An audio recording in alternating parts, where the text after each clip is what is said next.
welcome to the Sweaty and the Farmer and the game design, where we define the Warcraft of Pomelo in our stars. I wonder if he's cool like Star Wars. That Warcraft. Space Warcraft. Maybe. Like StarCraft. This is episode number 66. Warcraft of the World. I am the long name gamer as the Sweaty. And I am Lucho the Farmer.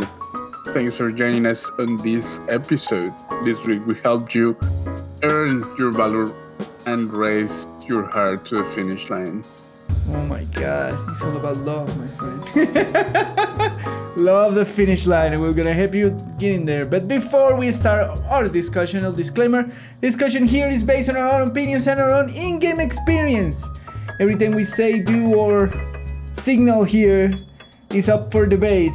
These are personal opinions. We are not fact-checking everything that we say here. We can say the wrong thing, and you say the wrong thing, and leave it in the comments if you're watching us on YouTube, or send us your feedback telling us that we are deeply wrong or right, or that you love us, to any of our social media accounts.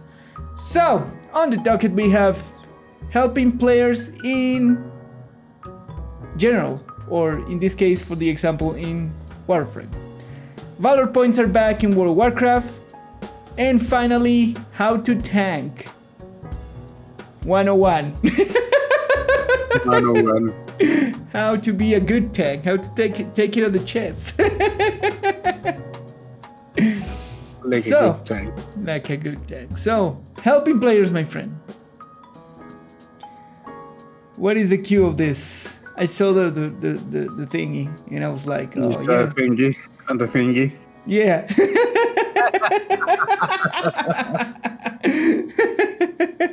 You could post Reddit to be more specific.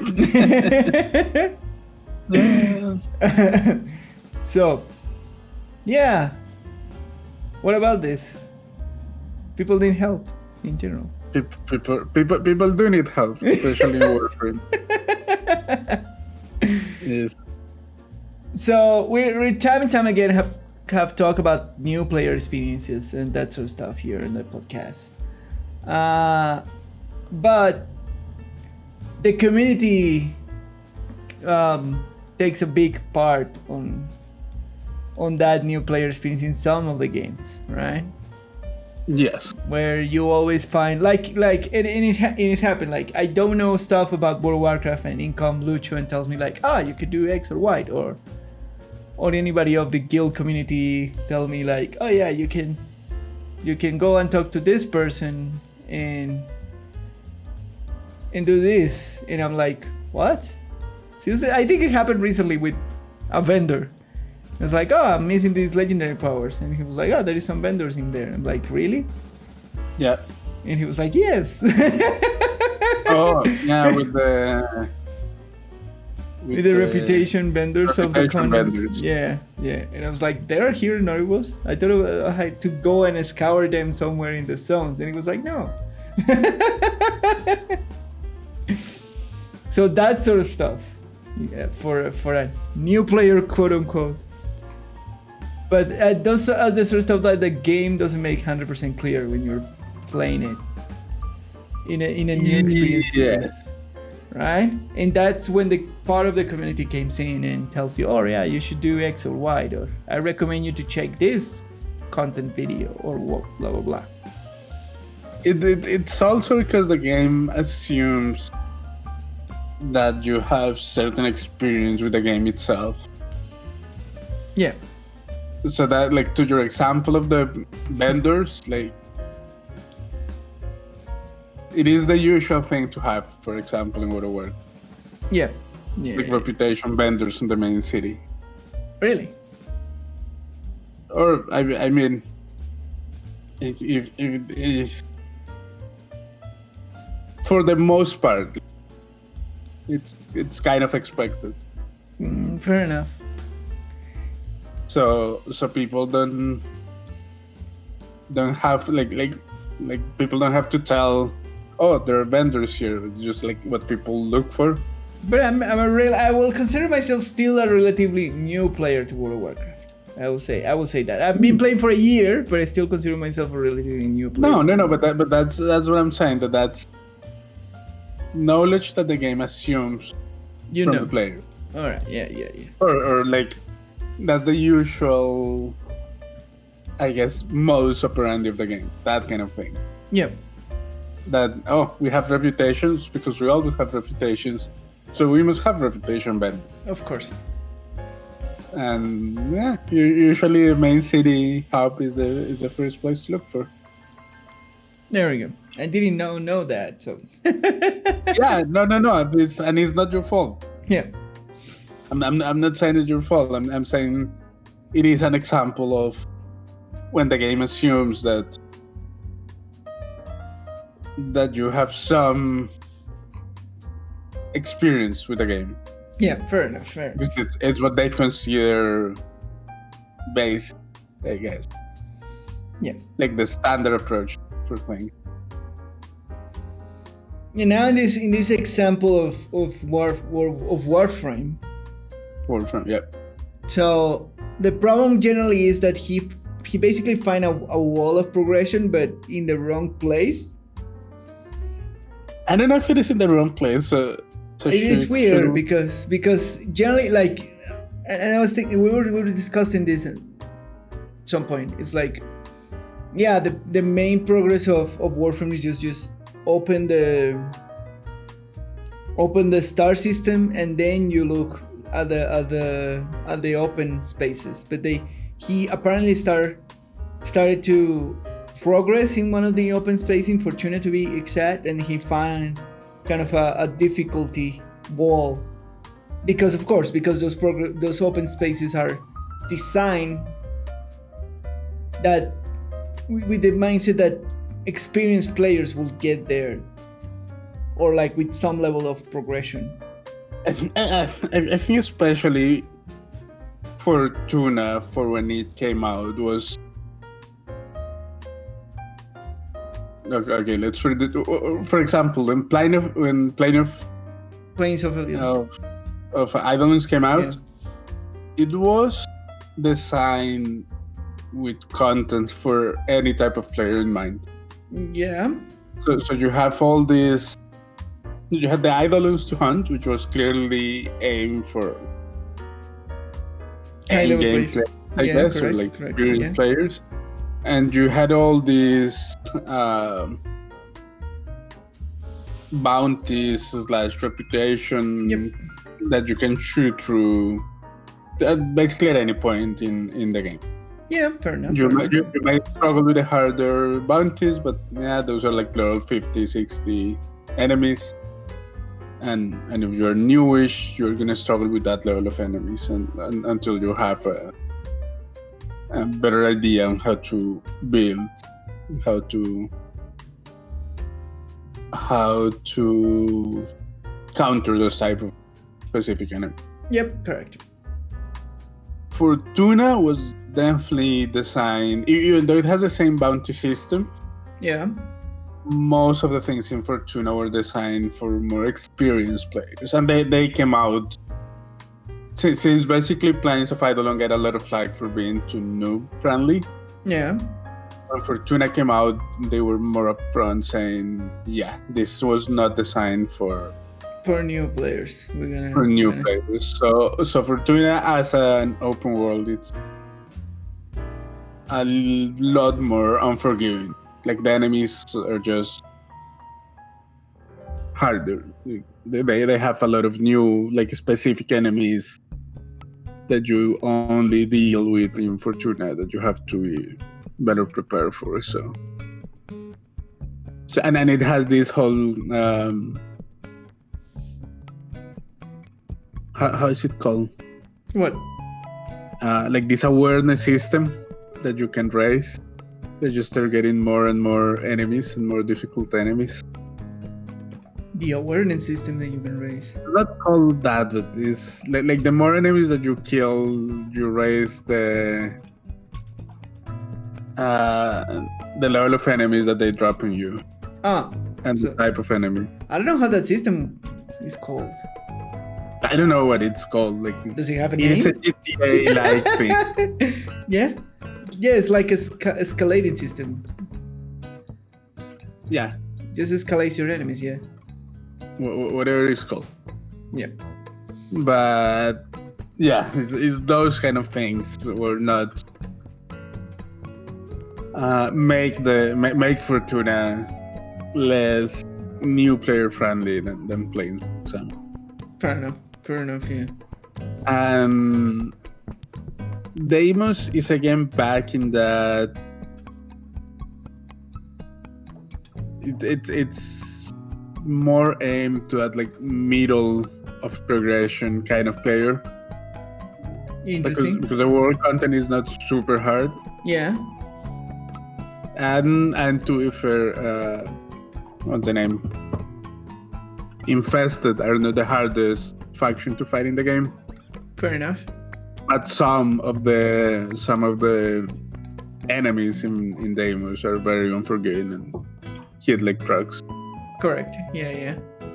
So it's definitely aimed to like middle of progression player that kind of knows what it's doing and has enough tools. Yeah. But not all of them. Yeah. So I can see why, and also like this player saying that he finished Mars and Deimos. I don't know what he means, but finished Deimos. Like yeah, he did play. Probably, I'm guessing that what he means is that he did play through the introductory campaign. Yeah, through the story, and he finished quote unquote Deimos. Which, I mean, if you're a new player, there is no reason not to think that is finishing Deimos. Fair enough, yeah. You just saw the story, and now you can go and explore. You will assume that I say, oh yeah, finished Deimos. Yeah, but probably not, because it takes a lot of time. Yeah. And I'm pretty sure most newer players haven't put the time to finish and or grind all the stuff that you need to get all the stuff, for example, that you can get from Deimos. And I imagine, he probably doesn't have access to half of Deimos, which is the part that you access with your operator. I don't know. I insist. I with the like, don't get me wrong. The introduction of the open world spaces in World of Warcraft in Warframe is very good.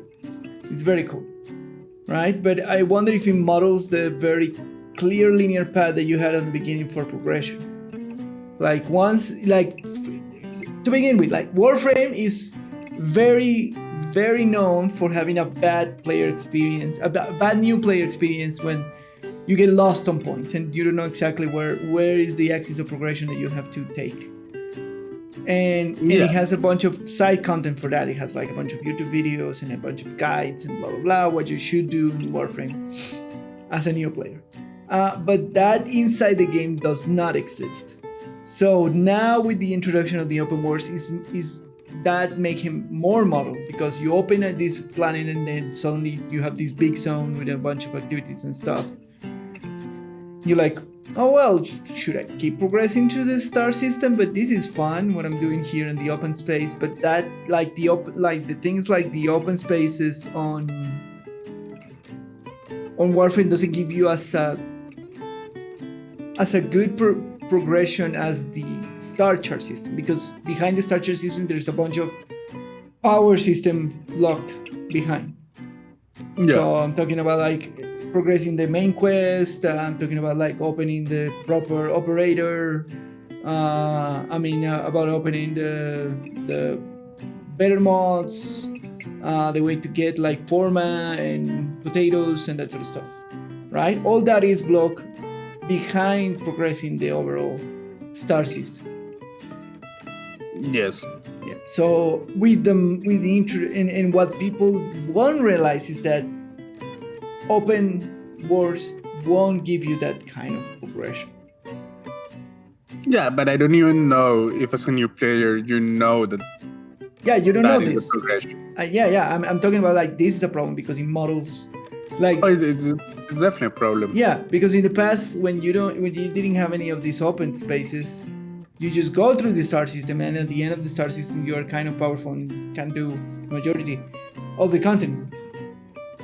I don't remember.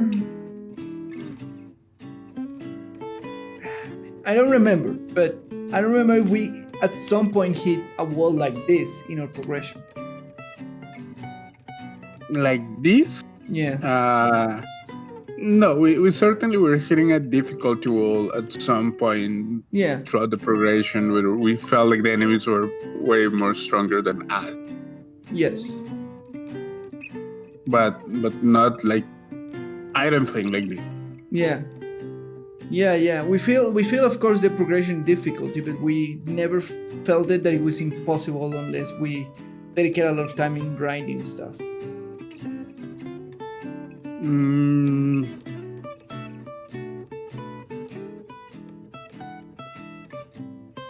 I don't.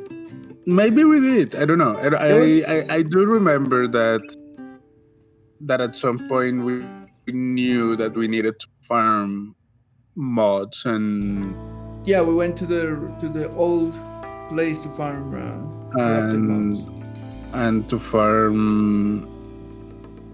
What's the name? What format? The thing that you use to upgrade mods. Something with E. Jesus. Eidos? Something with E.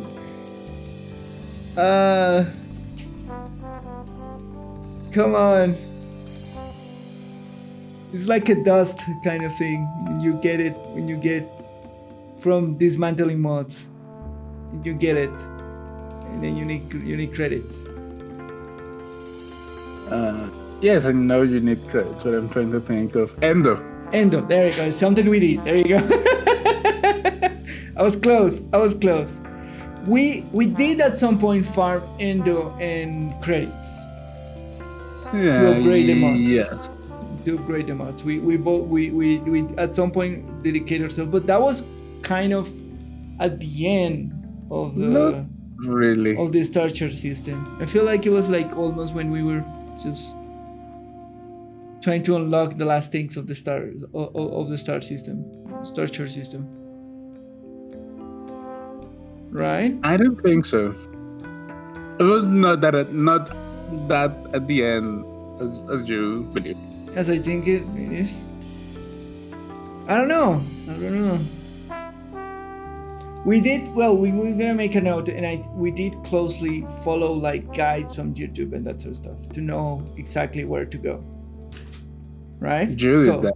Well, I did that. I, like at some point the guides tell you like, oh, you're in this point. This is the moment where you should go and farm the corruption modes to get some kind of build. You just need one build to finish progressing. You did that. I never did that. I did that. Yeah, and generally the progression axis in that time is like that. At some point you will be doing what is the thing that gives you the ribbons? What's that activity called? Oh, the daily. Yeah.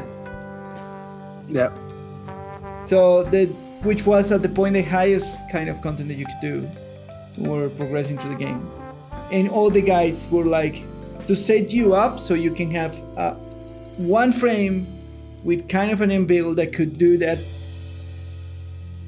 activity, and that will give you access to the rest of the gaming grind. That was kind of the goal of the guide that I follow. But I didn't follow that. Yeah, Lucho didn't follow that. But we did kind of the same activities at the end. We kind of did a lot of the same. I never farmed corrupted mods with. You never farmed corrupted mods with me? You never went to the relic? Not with you. Oh, weird. I was convinced that you farmed corrupted mods at some point with me. Nope. Did you farm them by yourself? Yep. Okay. What are the corrupted mods right now? They are in demos? Yep. Oh. Cool. So that will probably make it easier for new players to. What are they behind? Bounties? Yeah, that will make it super easy for new players to access them. So they scrapped the entire key system and that sort of stuff? Yeah. Did they put the big monster of the derelict Deimos?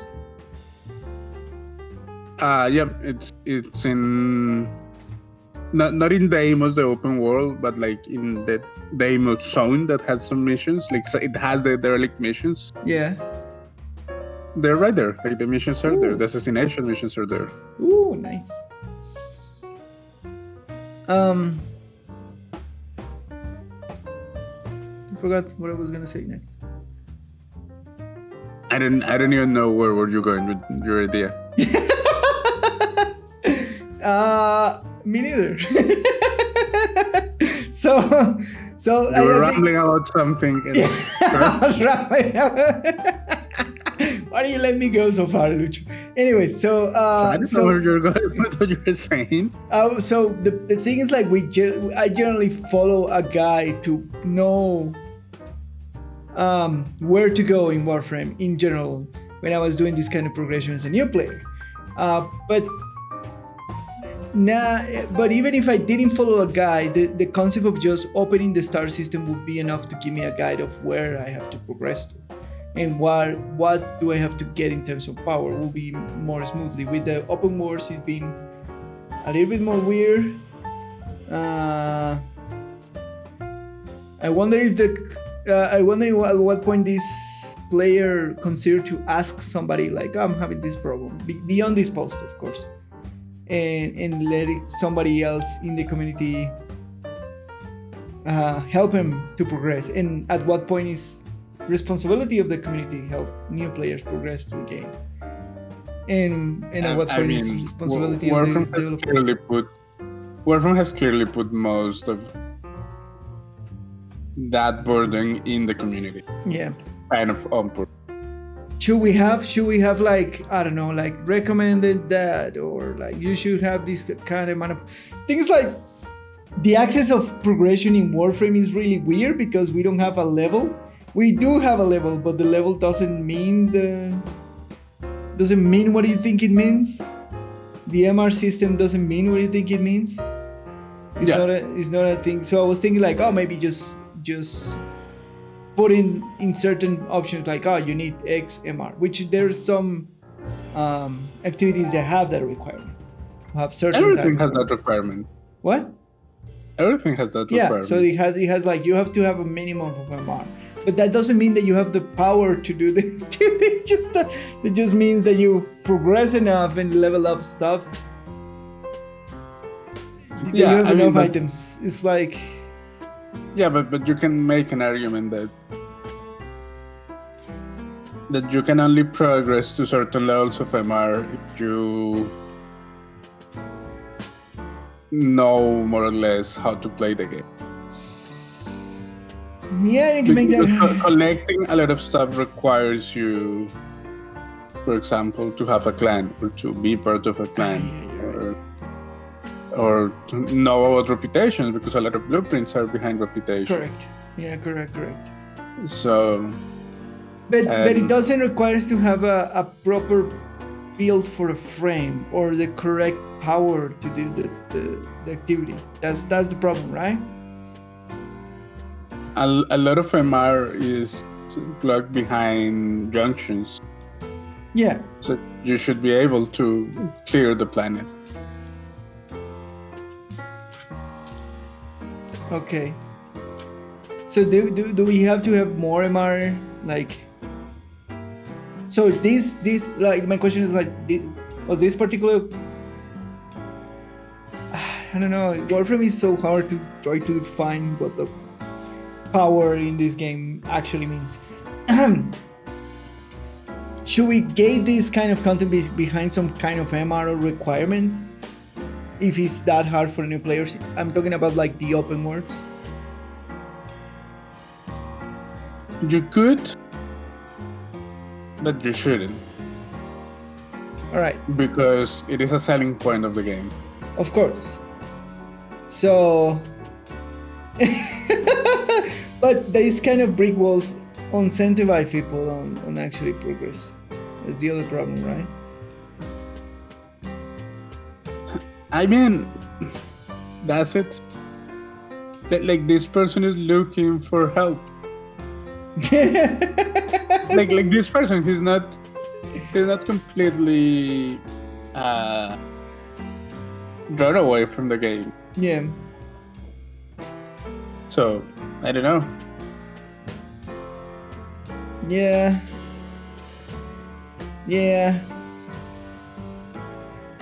It's funny because of the questions like, am I missing something here? A model or grade I'm not using properly?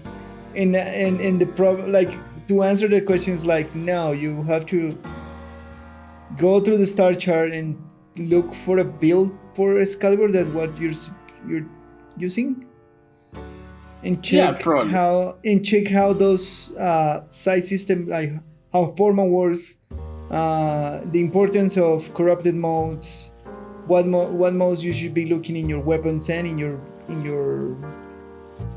frame, and what is the focus of your frame. Because I when we were playing at the beginning, I remember that I just want to do this with this frame. Like, I think it was Frost, back when Frost was good. I was like, oh yeah, Frost is a very cool frame. What do I want to do with it? I want to just like amp up his defensive capabilities. And I just started to progress through that axis. It's like, I need this mod. Where is this mod? Gonna get it, level it up to the max, farm the resources to get that level up to the max, and it's like all based in armor and duration, and that allowed me to progress through the majority of the game.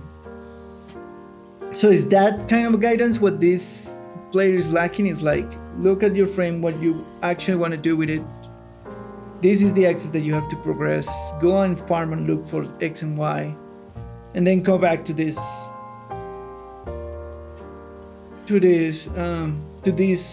content when you have that step ready. But that's never clear inside the game.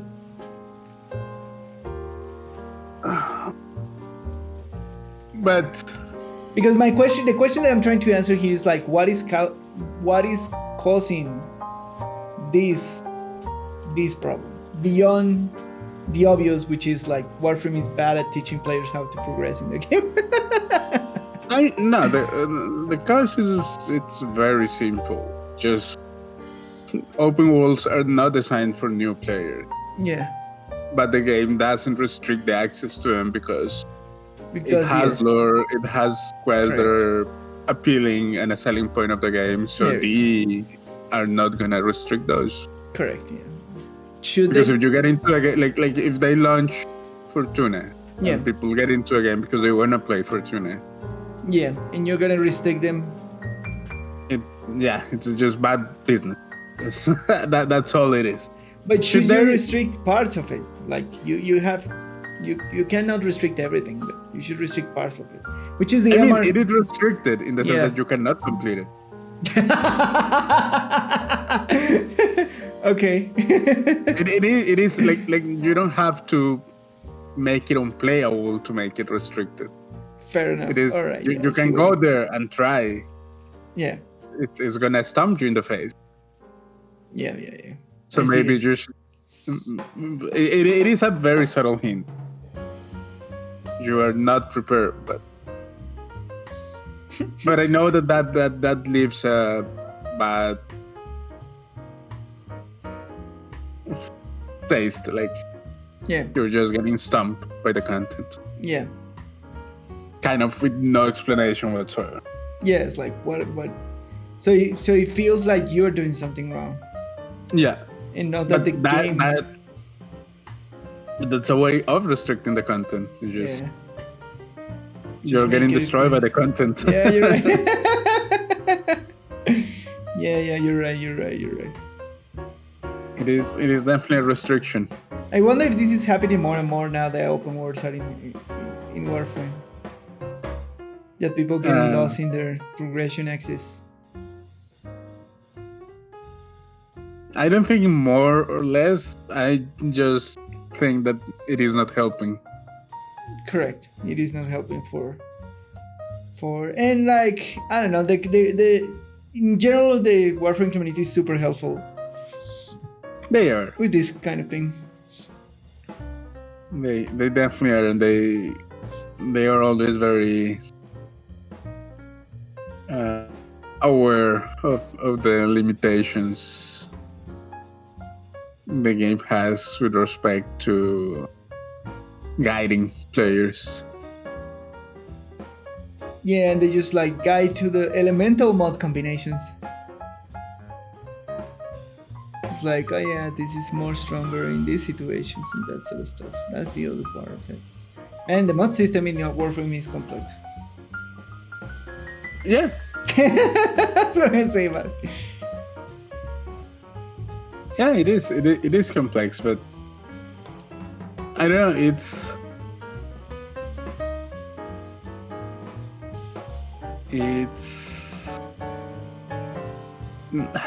like, I see why the doesn't want to just block the access to the content, Yeah.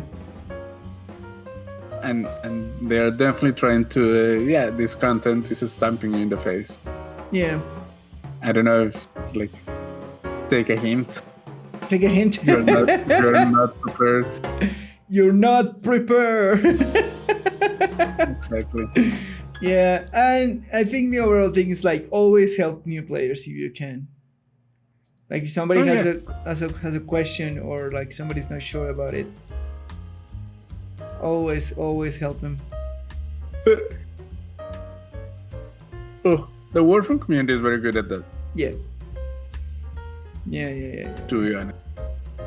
Yeah, in our way to play in Warframe, we had help of the community in general, like either through content they did or through forums and the thing. So yeah,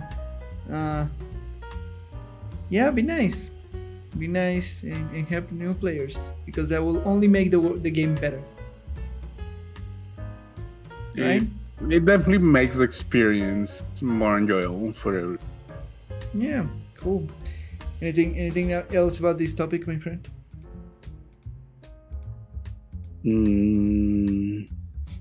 You're not prepared. You're not prepared. You're not prepared. That's the conclusion. Prepare, please. Yeah. Go and prepare. What? Yeah, Warframe doesn't do a good job of telling you when you're not prepared, aside with just stomping your face with the gun. Yeah. That is true. That is a fault that Warframe has always had. Yeah, but I feel like they just don't care anymore. They just at this point, no. Yeah. At this point, you're like, we have a great community. There's a ton of content about how to progress in this game, like a ton. There's guides on YouTube, on Reddit, on blogs. The only place that there is no guides is in TikTok, but there's a ton of guides. Not only guides, but like frame builds, analysis, blog posts about how to progress, where to farm stuff. Everything. If you search for it in the Warframe community, it's there, right? So now the community has done so much work in keeping new players informed that Warframe, like the devs are at this point are like, whatever, our community is good and they're gonna do the work for us.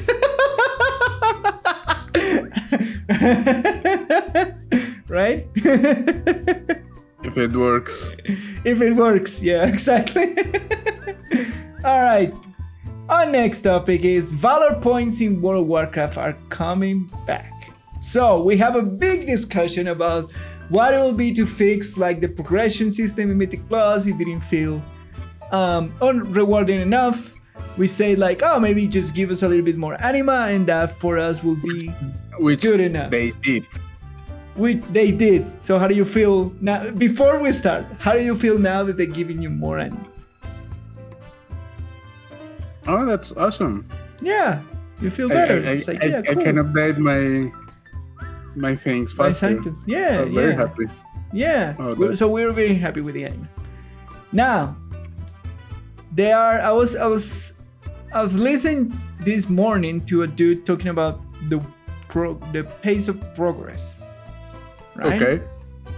And it was like, right now the pace of progress is 1 item for week. On average.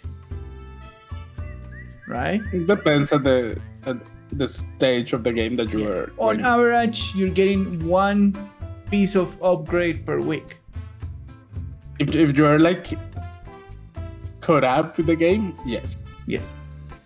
And he's saying that if that's the pace they want to maintain, you will get best in slot till April. So it will take you like 4 months to get proper progress. And then, so what he was saying is like, oh, when you are 100% by the system that we have now, the next patch will come out, right? And the problem with that is it doesn't give you space to breathe in that pace, right? That pace is too slow. I actually think that pace is perfectly reasonable. You think that I'm saying what the guy in the video said? No, I know. Yeah. And my point is, I think that pace is. You think that pace is proper, and then if it was before that it was too fast to get that progression.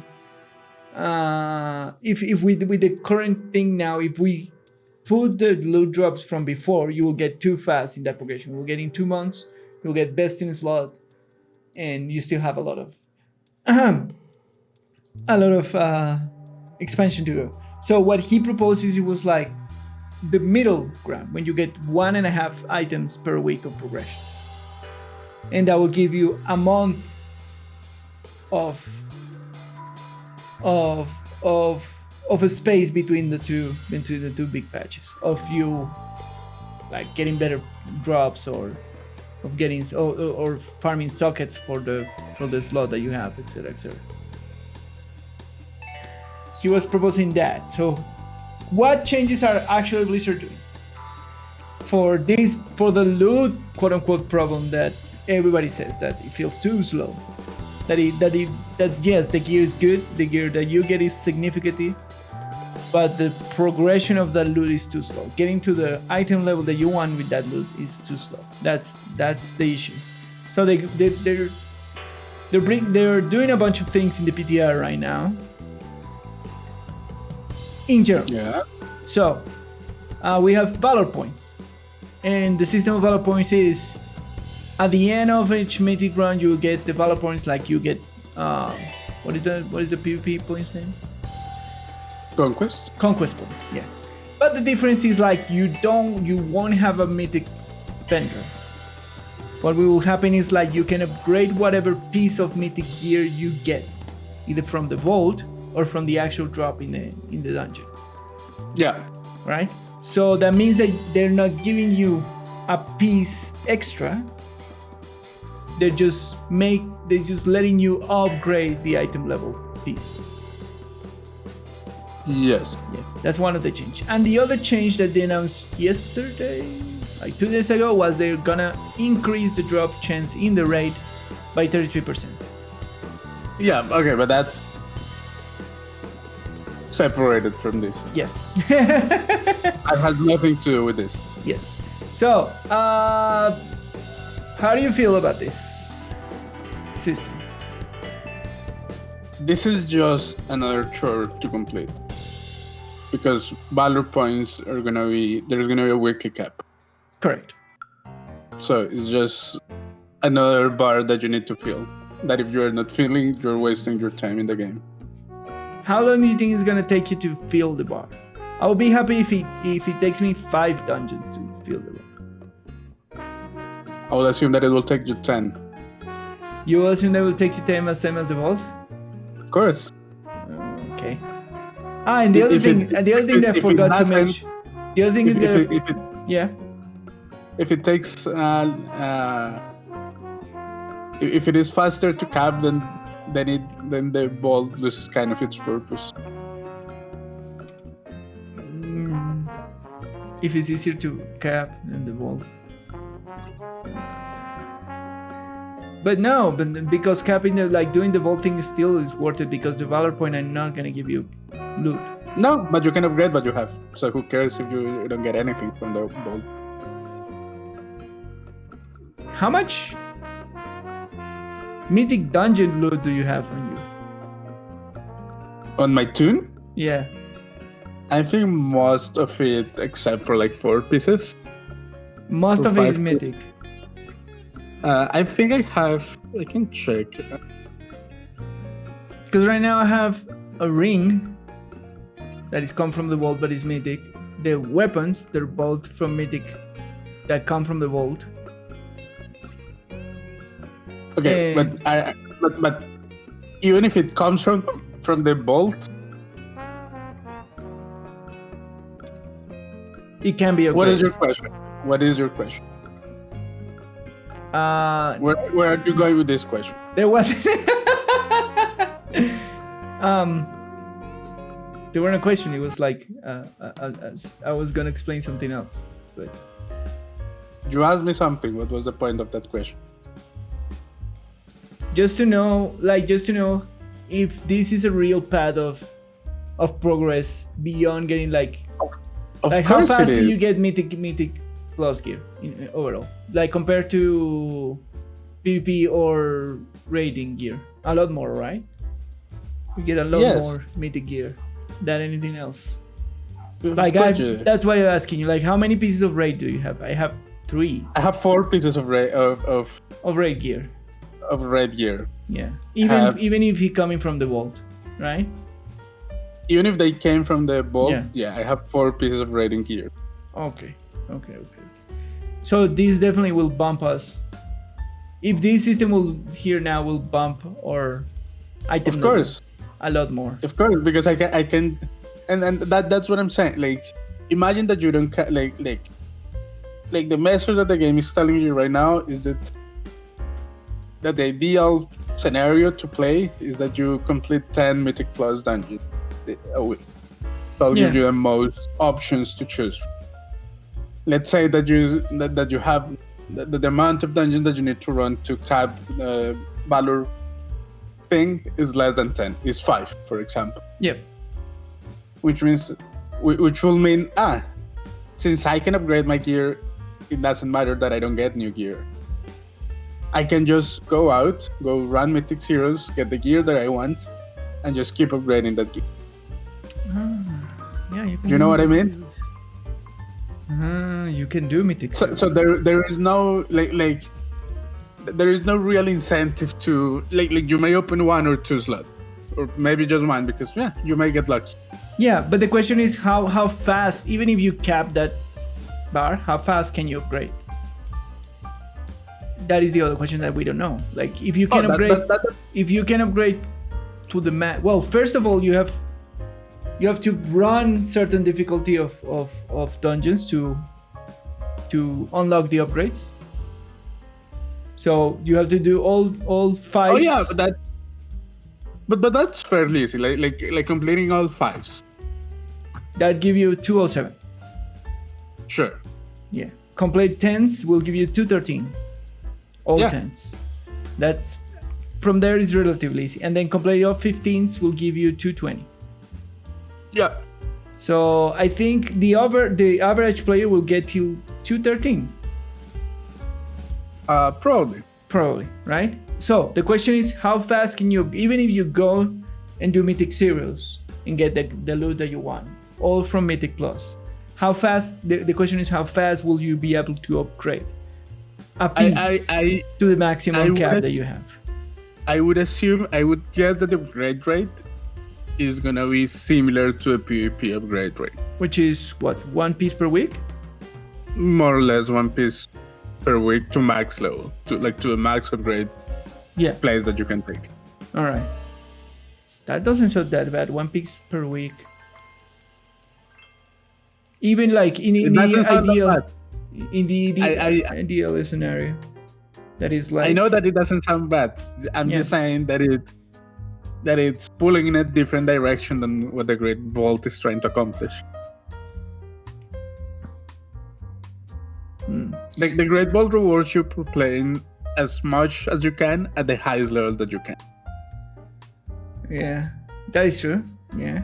On like the whole Valor thing, you're probably gonna gain more Valor the more difficult content you play. I will assume. Yeah, that makes sense. Yeah. But the Valor system is rewarding you playing as much as possible, as fast as possible. Yes. Because it's probably going to be more efficient to farm Valor at a comfortable Mythic Plus level. Yeah. Let's say that you're pushing 15s, so you do 5, you 6, can speed run 10. 7. Yeah, something like that. Yeah. So the Valor system doesn't reward you for actually pushing the content. That is It true. rewards you for just playing. Doing the content, yeah. Which I don't see anything inherently wrong with that. Yeah. That is rewarding players for putting up the time. Yeah. But I do feel that it's not it's a different goal what the Great Ball did. Yeah, I don't know. It's Because super... that's how I envision the Great Ball. Is that it's rewarding players for pushing the hardest content as much as they can. And it is the same, for example, to unlock the PvP row. Like basically what they want you is to play as much rated PvP as you can at the highest difficult, like at the highest rating that you can. Yeah. And the same for rating. They just want you to kill as many bosses at the highest difficulty that you can. Well, you still have to progress in the Mythic Plus system at some point if you want to at least to 13, right? Yeah, but the point is that for the most part, getting to the 213 is super easy. Yeah, Mythic 10s is not. If it's not a theoretical week, you could probably do it right now. Do all the even a couple of weeks ago. Yeah. If it's not a theoretical week, a couple of weeks ago, you could do all 10s of all the dungeons right now, and then that will unlock to 13.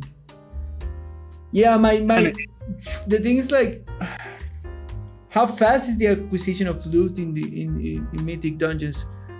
I know that you do Mythic Zeros, you can do all run of Mythic Zeros once a week, right?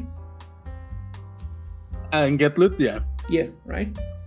But you can spam +2s all you want. Yeah, in this is because I'm trying to imagine. All right, so if that's a good axis of progression, then what I will do, I will look. All right, I need a helmet. Put in an example. So I'll go see which of all the dungeons will give me that helmet, right? And I will expand low level of that dungeon till I get the drop of the helmet. And then you'll upgrade it. Eventually. And then I will upgrade it. And how hard will for me to get that dungeon? For me to get that helmet is the question. Even if I'm spamming that dungeon, it's hard to... I'm trying to quantify how fast can I actually upgrade. Again, but I fundamentally disagree with that motivation. Like that playing style. So you are concerned that people are just doing Mythic Dungeons because of doing Mythic Dungeons. And what they're gonna do. What you want is like the people make Mythic Dungeons to push Mythic Dungeons, or to be better against the content. And that should be the where the reward will come from, or something like that. No, just like all I'm complaining about is that the message that the game is sending is pointing in two different directions. All right. Do they want us to just spam content for the sake of spamming, which is what you just described? Yeah. Which correct. is gonna happen, which already happened when people were farming for legendary memories at the beginning of the expansion. Yes, which they just. So you will have, for example, the best legendary memory for marksmanship hunters came from the third boss in one dungeon.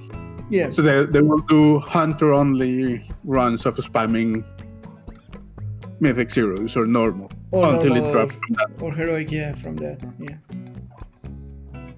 And that is just mindless, in my opinion. Well, mindless, unfun farming. It won't be like, I don't know. I don't see it as, if that's the case, I don't see it that bad, because what will happen is like you will have a lot of high-level players doing low-level dungeons and helping the low-level players who have those keys. No, they won't be helping the low-level players. They will have pre-made groups that can. But eventually, like, what I mean is like eventually those keys will get upgraded. Yeah, but it doesn't like high-level players are not doing this with pugs. High-level players have pre-made groups to farm this stuff. Yeah, but what I mean is like you cannot infinitely farm it in a pre-made, because you'll have five persons, 5 keys, and all those keys are different, and they will get upgraded eventually. You can do the normal 10 times per hour. You can what? Loot a normal dungeon 10 times. No, I don't think that the loot from normal and heroic will be upgradable. I will 100% guarantee that the loot from normal and heroic won't be upgradable through this system. Okay. Yeah. So the one from Mythics. Yeah, from Mythic Zero, you can do only one run of Mythic Zero per week, per dungeon. And then after that, you need keys. Sure. You have 5 keys that you can roll. And the drop chance of Mythic, and the drop chance of gear in Mythic is still the same. Sure. Like there are weeks when I have done 7 Mythic dungeons and I get 1 piece. You know that you can on purpose drop the level of the keys to just speed run. Yes, but you get a random dungeon, so that doesn't guarantee that it's the dungeon that you need or the piece of loot. Yeah, but if you have, but you have 5 keys to roll, and if you're gonna speed run them at +2, it'll be weird. Well, it's not it'll weird. Be a weird system. It is what it is. The people will do whatever they need to. Yes, they will do whatever they need to. So you think this is a mistake? I think it clashes with the original design of the Great Ball.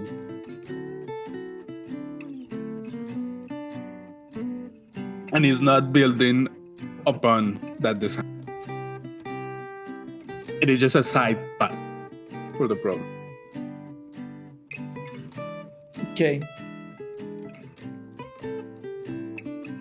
Or do you see the solution as like an improvement on the overall looting system? I just want to progress it. That's not answering my question. I know, but I feel all right. I have two camps in it. If I think about it, the pace of progression and everything in the game right now, I feel like it can be too much to put this in. And I agree with you that the ball will kind of lose impact in what you're getting from the world. But me as a player, I want to progress a little bit faster. And this seems to be a good way to do it. But why do you want to progress faster? I want to progress faster because it's an RPG. I want to progress. I want to get more powerful. I want to eventually do a lot of damage. Then I can try to go and get mythic raid stuff. And at this point, I see like I'm not seeing myself trying to get into a mythic raid. Did you ever pug mythic bosses? What? Did you ever pug mythic bosses? Have I ever pug a mythic boss? Yeah. Once. Last expansion. Will you do it again? Maybe. You're telling me shit that you're not gonna do. You are not the type of player to go out and pug mythic raid. But I want to have the option to. You're not gonna do it. You barely run content with us. I want to have the option to be kind of done with the content, so I can go and like, I don't know, relax with World of Warcraft, play another game, and you can't relax. No one is forcing you. Raid, like the old raid runs for cosmetics and that sort of stuff. You can do it anytime. Like no one is forcing you to play the content. No one is forcing anybody to do anything. That's not my point. My point is like, I don't feel that I'm progressing fast enough in terms of gear. That's the feeling that I get. Is there some content that you cannot complete at your current gear stage? Well, we're stuck in heroic. Right? That's not a problem of gear. But the gear makes it easier. That's not a problem with gear. But the gear makes it easier. That's not a problem with gear. But I insist that the gear makes it easier. No, it won't. It's not that problem. It won't. Right. It won't. We are stuck in a loss because of the mechanics, not because of the gear. I don't know what to tell you then. I like it. I like this change. That's all I'm gonna say. Personally, I know that mechanically is weird and it probably encourage a different path forward and a different kind of behavior from the player base.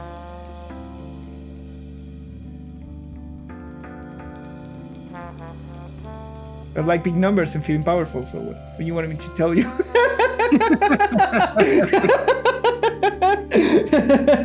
that you put that over the overall health of the system.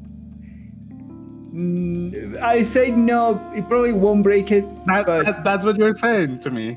What?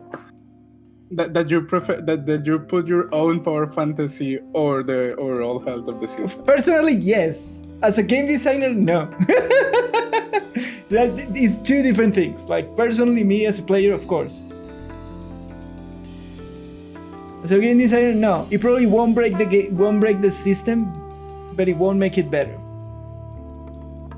If it doesn't make it better, is it worth putting in the game? Well, that's the question. Is it worth to put in the game to make your players feel better or to make your game better? It's a difficult question. I do believe that the game should be better. Yes, I do believe that the game should be better, but that and the feeling of the player is two different things. Oh yeah, I know. Yeah, that's what I mean. I know, but I do believe that the game should move in a better direction. Yeah. So I think there is a bigger question here of feeling of the player and keeping your community happy versus if your game is healthy, right? That is what this system is raising this question. It's like, yeah, you will make your players feel better for sure. They will see more progress. They will have to do like random shit and they'll be grinding that, but they will see faster progress in this axis.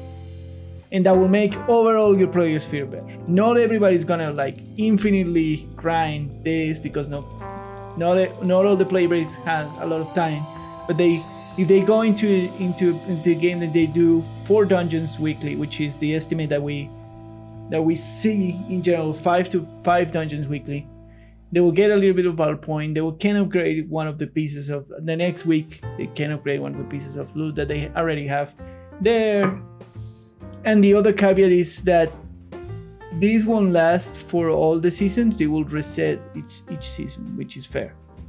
Like you won't get. Yeah, but everything resets each season. So.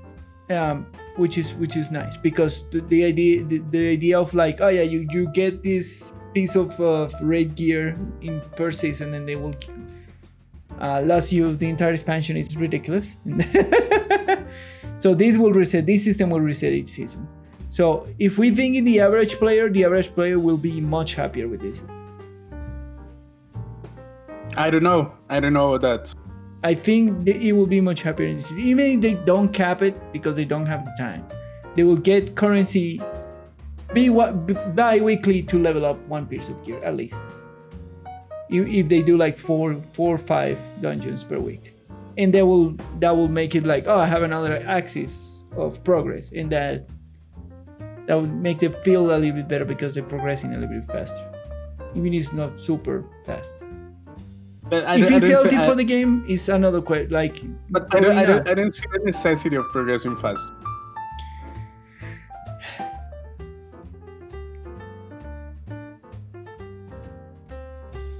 Well, there is a like, how do I put it?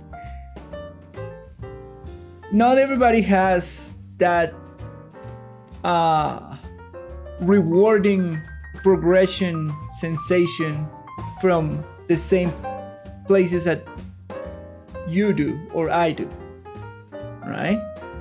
Sure. Yeah, you get more satisfaction from progressing,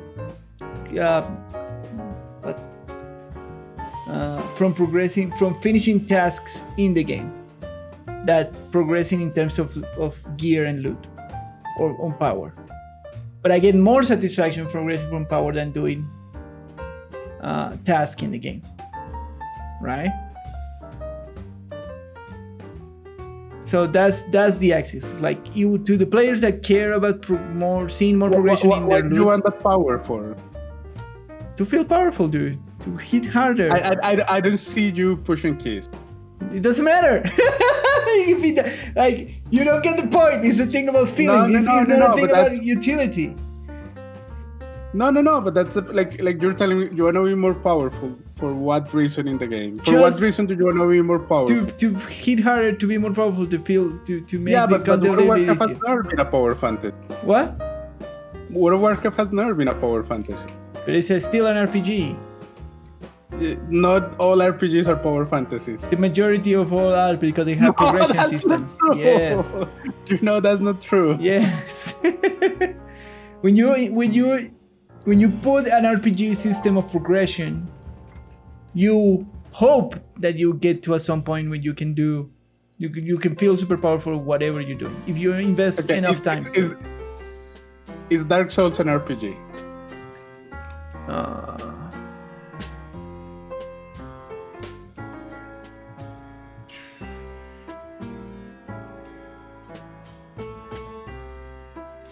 Yes.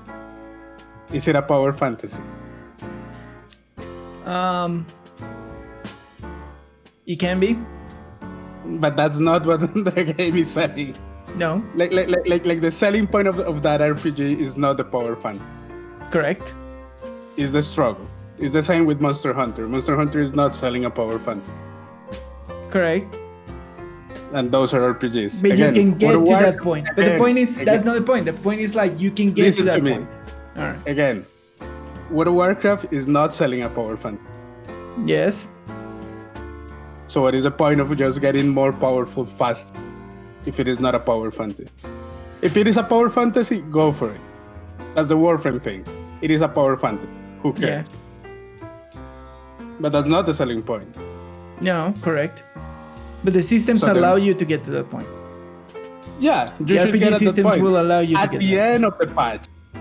Yeah. But you want to get faster. Yeah, because you have to get this. You have to give the player that feeling that eventually you will get You there. don't have to. That's the point. That's my point. That the game is not a power fantasy. You don't have to give the players power fast. You because are not it getting is power not fast power in, fantasy. even with this. You're not getting power fast in.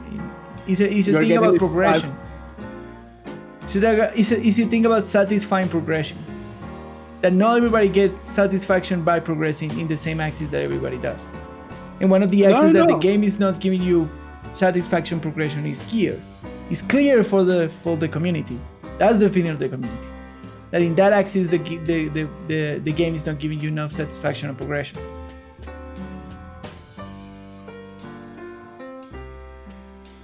So what people want is just a power fantasy from the game. In general, They got people that. always want a They power didn't- fantasy. They already got that. They didn't like it. Yes. But they didn't like it because it was... That was BFA. That was Legion. The problem of Artifact. Legion and BFA was the randomness of the thing. No. That was the Legion artifact. And for as much as people love Legion, everyone agree that the artifact was absolutely a broken piece of progression. It was too powerful. Yes. BFA had the same problem. The whole Azeroth trade things. Everyone agreed that was like, aside from the gear, from the randomness, the fact that most of the power came from that, it made it a power fantasy. You were stupidly powerful, and people didn't like it. Yeah, and now they're saying it's too little in terms of progression or progressing in power. So Blizzard is trying to get to the happy middle. I don't think so. I think they're pulling in different directions. Which direction and which direction? Again, I just told you at the beginning. It is you either reward players for playing the hardest content as much as they can, or you just reward them for playing a lot of content. And those two are different things. You're right. They're completely different things. Yeah. One of them rewards the power fantasy, which is just play the content at a comfortable zone where you can stomp things. Yeah. And farm as much as you can. That is the power. That is a power. Yeah. So I feel like they're gonna remove that from Mythic gear, from Mythic dungeons, because the playing introducing that.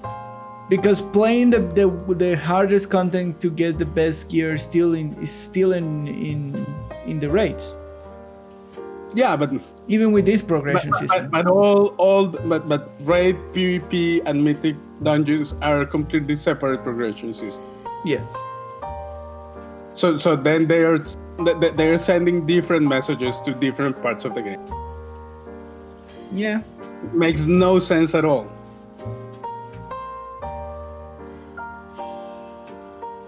There is no consistency in that. Yeah, you're right. There's no consistency in that, but. And I don't believe that that's a good state for the game. For the game to be pulling inconsistently across the different paths progression in the game. Because, for example, what the PvP system is telling people is you can progress in PvP if you don't do raided, but you have a hard cap where you can get. Correct. If you if you want to get the most powerful rewards, you have to engage with raided, and you have to be good at raided PvP. All right. And you have to play raided as much as you can. Yeah. It's the same message that they're sending with the raid. How do you get the most power out of just doing raid? By killing raid bosses at the highest difficulty that you can. I feel like that was the same message that they were sending with the Great Ball for Mythic.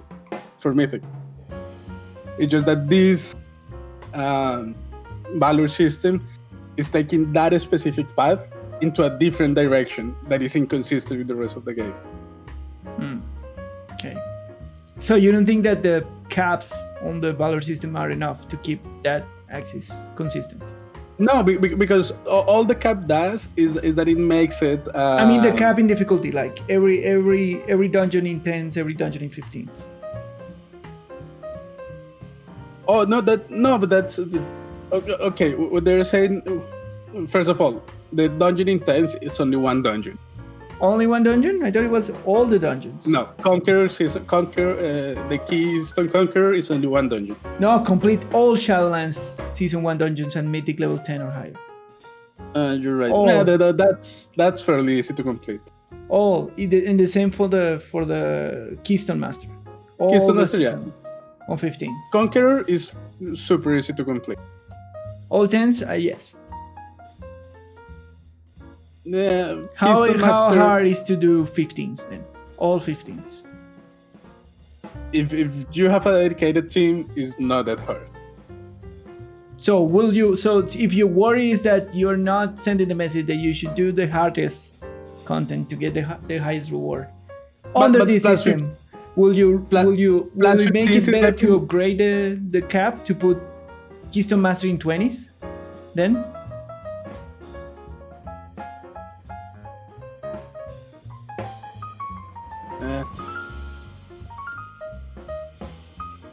Maybe, but people will definitely complain.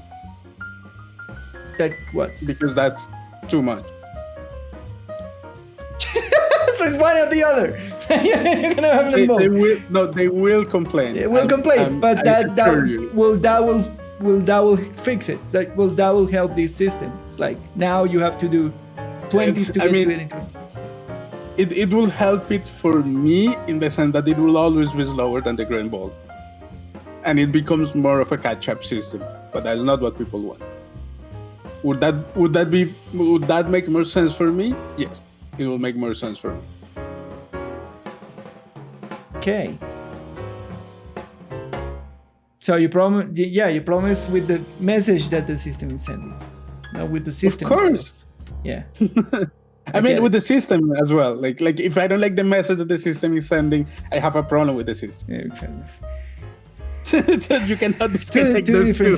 Two different things. All right. So, but they're not disconnected. They are the same thing. Yeah. So basically,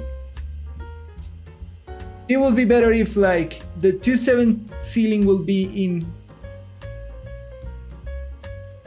Like if you just move +5 to all the difficulties, clean. That will make it better. It will make it more of a catch-up system. Yeah, because and you're right, because rarely anybody do a 20. Yeah. But a 15 is more possible inside the season. And you can see it on the plugin on the LFG listing. Like you see. Yeah, right now people are doing 13s and 14s, 11s. Yeah, you're plugging 13s, 15s. But but you have to think that people are progressing a lot slower in this point. And how deep are we in the expansion? Like 3 months now? The same thing happened for BFA. 3-4 you'll months. see a lot of bugs. Like by the end of 8.3, you'll see a lot of bugs for 15s, 14s, 15s. Yeah. You'll rarely see a bug for a 20. Yeah, that is true. By the end of 8.3. Which was I get what you mean. So, like the most powerful that we've been in a while. So you'll with corruption vendors, so all you'll the upgrade it to +5 to all the difficulties and like. Yeah, but again, that will make it that will move this Valor system more like a catch-up system. Yeah. All right. Would I be okay with that? I would. All right. Would the loud community on the internet be okay with that? No. I think because of what the Valor system is offering, they'll probably be fine with it. They will complain that it's too hard and blah blah blah, but it will make sense with the rest of the offerings. Maybe I don't like what. Yeah, because the question is where does the community consider a hard mythic dungeon? What does the community consider a hard mythic dungeon right now? A 10 is a hard mythic dungeon? Right now, not really. I haven't done my first 10 and I've been playing for like fucking 6 months now. I have time a lot of times now. What? I have time a lot of times now. All right, fair enough. And 11s. Right. Are they hard? No, they just require coordination. Okay. I mean, are they hard? Yes, in the sense that, as we talked last week, dungeons in this expansion are harder in general. All right. Okay. But I don't know. Like, if you have people who know how to deal with the mechanics of the dungeon, you can time 10s and 11. So yeah, that's the question. Like, where does the community considers hard content? Where does the community stand? That's what I was citing LFG. Because I take LFG as the pulse for what like random people are doing. You know what I mean? Yeah. I saw. Yes. Like right now, you have coordinated groups completing 20s. Of course. Yeah. So is that what the community is doing? No. But yeah, right now I've seen a lot of like, but Yeah, I've seen a lot of 11s and 13s and 12s. Yeah, which But means with that like crazy requirements, like IO score of like you've done every time on 11, or like you need item level 220 or some okay. crazy shit. The crazy requirements are just people who wanna who just wanna coaster through the key. Yeah.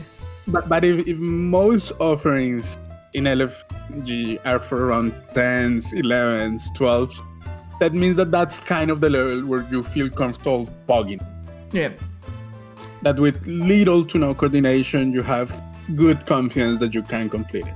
All right. Yeah, I get it. That's kind of the average kind of level that the people that people feel comfortable. Yeah.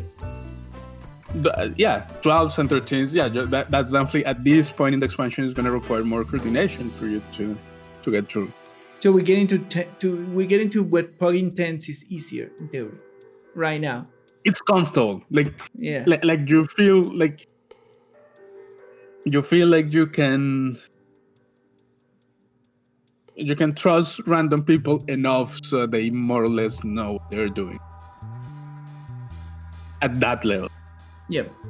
And that if something is messed up, you can, like you, for example, the owner of the key can do something to keep things going. Because that's basic. That's how I see when you post your key. Yep. So okay. So in conclusion, you will agree to this system if the difficulty is raised for the which will definitely make because it more it will of a make catch-up. sense. It will make sense for the comparison that we have, that is the PvP system, which is sending the message that you have to do the hardest content to get the highest reward, which is, I agree, that is the correct message to send. That's what I believe. People can disagree with me on that. I do agree that is the correct message to send and the correct thing to do. Like, if you're doing the hardest content, you should get the highest reward. Yes. Yes.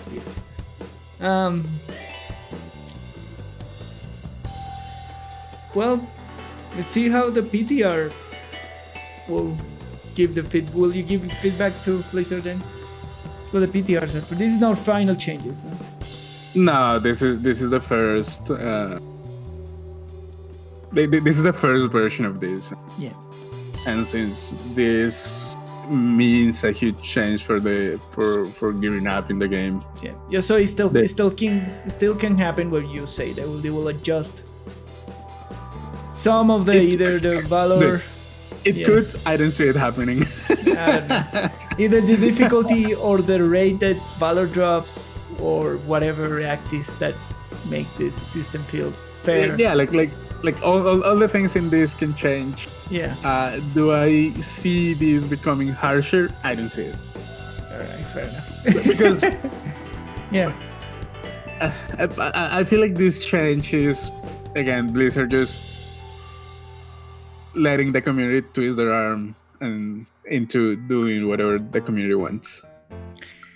So they're not gonna change the system in such a way that it's more punishing for people or that it's harder for people to reach the map. Maybe, I don't know. But you know what I'm saying? Yes, I know. This didn't come from the good heart of Blizzard. This come from people love Blizzard so much that they gave up. Like, I will say that they will try to balance the system. They will try to. I'm not saying they won't. Yeah. I'm not saying they won't try to. I'm just saying that how I see it and for the place that I feel this came from is not the kind of place where Blizzard is going to say, yeah, we're going to make this harder because that's going to be healthier. It's just, we just don't want people complaining. And what before to go to our audience questions feedback, because we ran out of time. Sure. What do you think about the increased drop in the raid? 33% increase drop in the raid. That's I don't have that much of a problem with that. Cool. It's just that especially for larger groups, you'll feel really bad because you could go weeks even like weeks with you're killing a lot of bosses. Yeah. Where most people won't see a raid drop. Correct. And that feels bad as a group. Where As you're a group, trying to keep your raid team motivated. Correct. Yeah. You're right. So, and 33%. It's not that much. It's like basically means an extra drop per boss, maybe.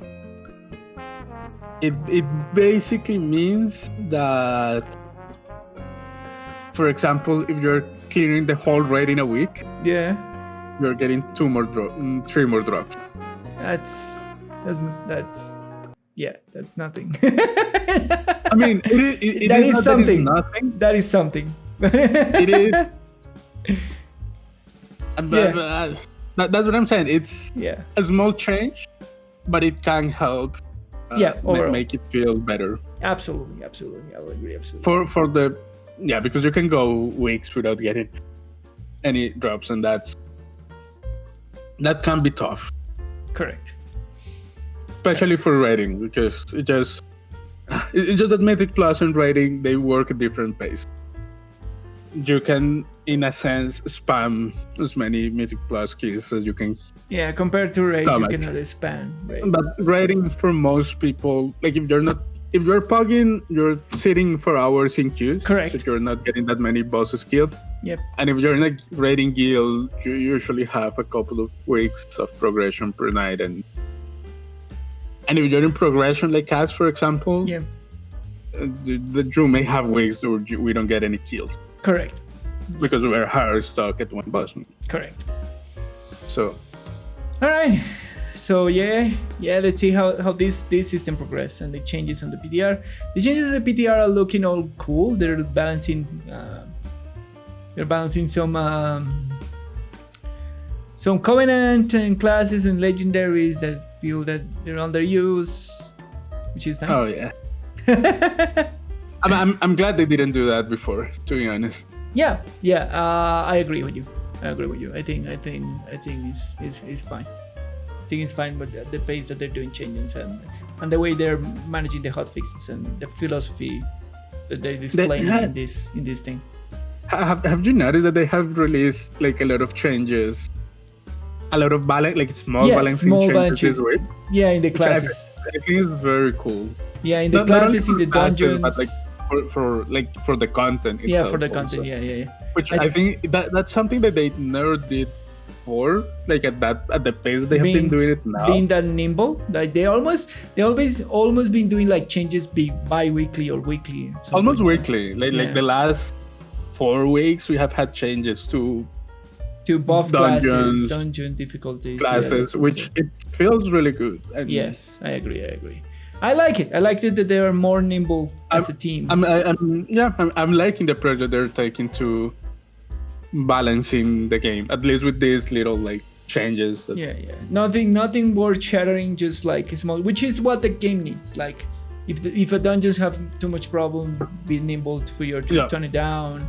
If a class is too underused, is good that they can like turn it up a little bit without changing anything fundamental about the class. I agree. I absolutely agree with that. Yeah, there you go. All right, now we move to our audience question and feedback. Before we did, the last topic, we'll get it to you on the next podcast. Don't worry about it. Yeah, we'll get to it. Yeah, we'll get to it. So now we move to our audience questions and feedback. Remember that if you want to contact us or leave us any feedback, you can leave it here down in the comments below if you're watching us on YouTube. Otherwise, if you're hearing us in any other hearing platforms, you can send our feedback to our Twitter accounts or emails or any way you see fit to contact us directly. Just do it.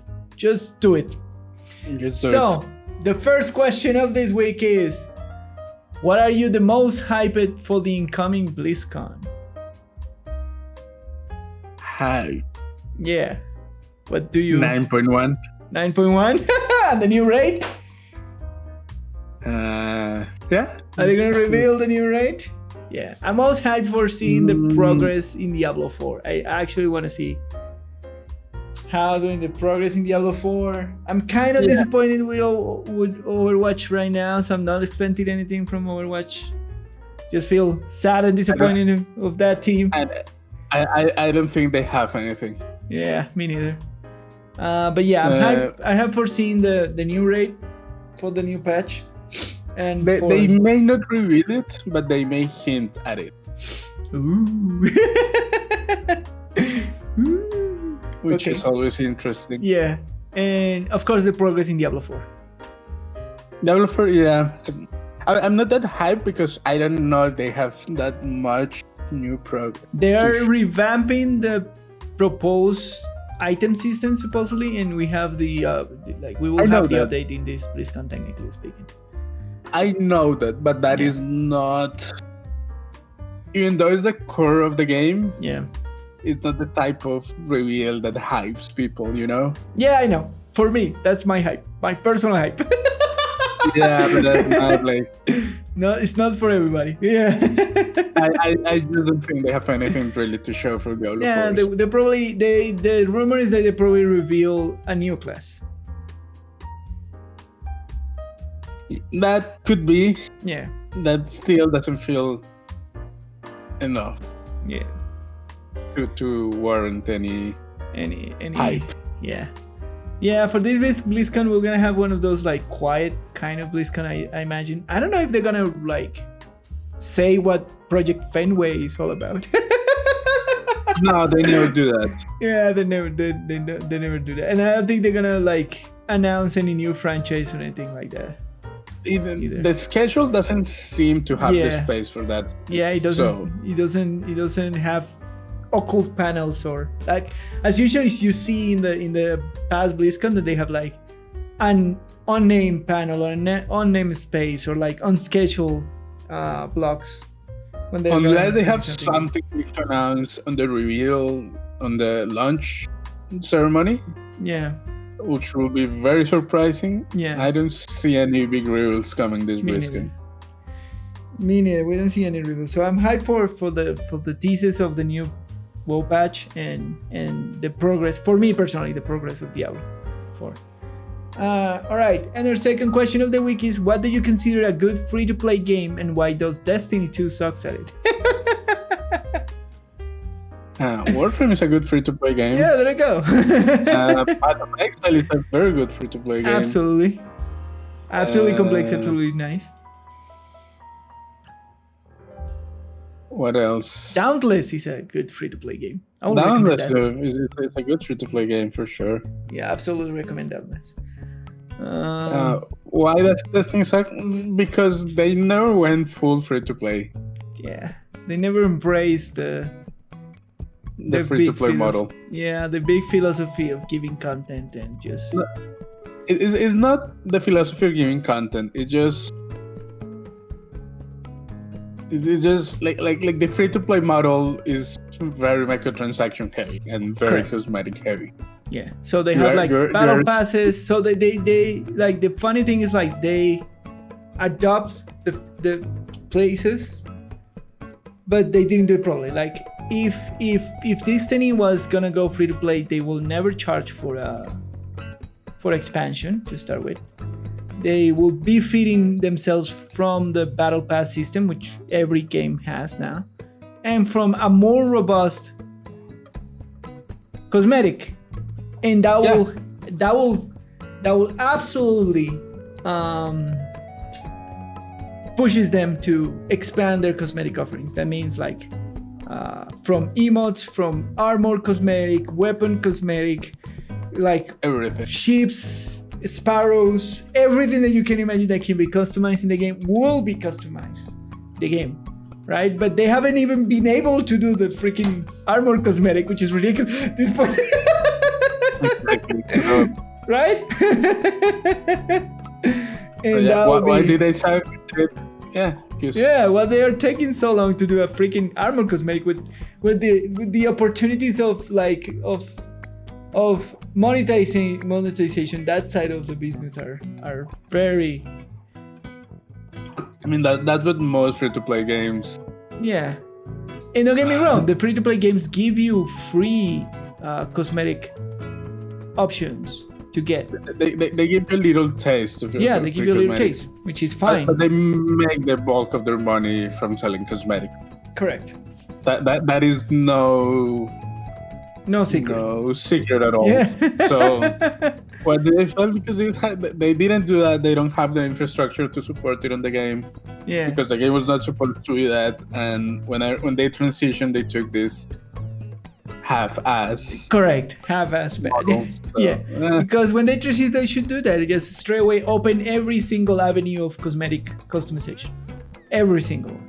Or take more time to if the game was not, because it was not designed to that, just take more time on preparing the back end of the game. Correct. If the type of before change, which they didn't, so there we go. They're not really free to play. They're more like semi. Pay us a little bit to play. Yeah. Pay us a little bit to play. That's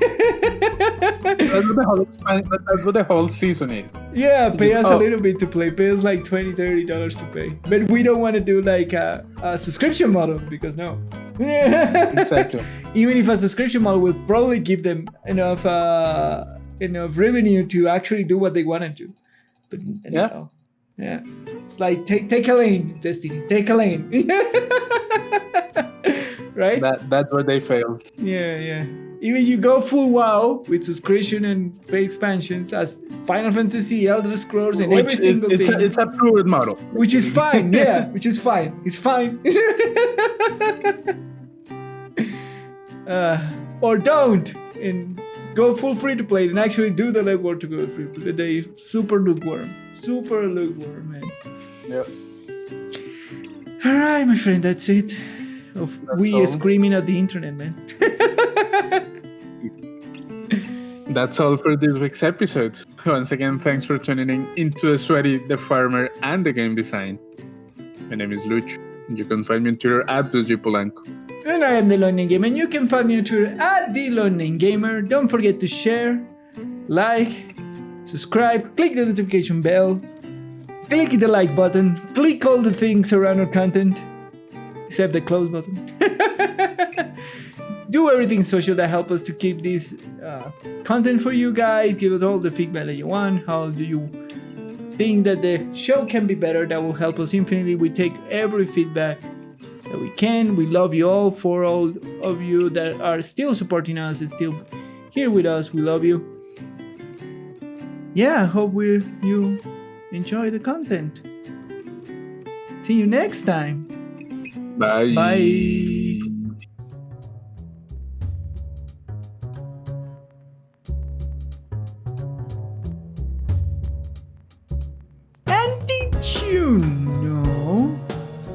Grapefruit is a hybrid produced by crossbreeding of pomelo and orange.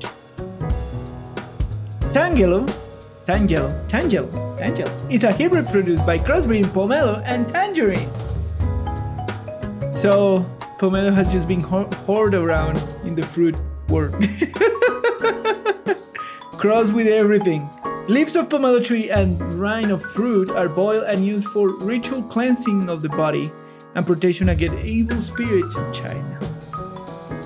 So you can eat pomelo and get free of evil spirits, right? You should.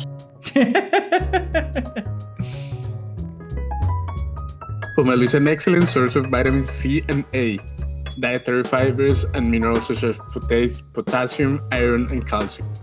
1/4 of a pomelo provides 130% of the daily requirements of vitamin C. Jesus. Pomelo is low caloric fruit. 1/4 of a pomelo only contains 60 calories. So I wonder why this fruit is not more popular for doing like diets and that sort of stuff. Probably very expensive. I don't know. Is it very expensive, the pomelo? I assume. I'm not very sure. Yeah, because the famous there to do diets and that sort of stuff is grapefruit. Yeah.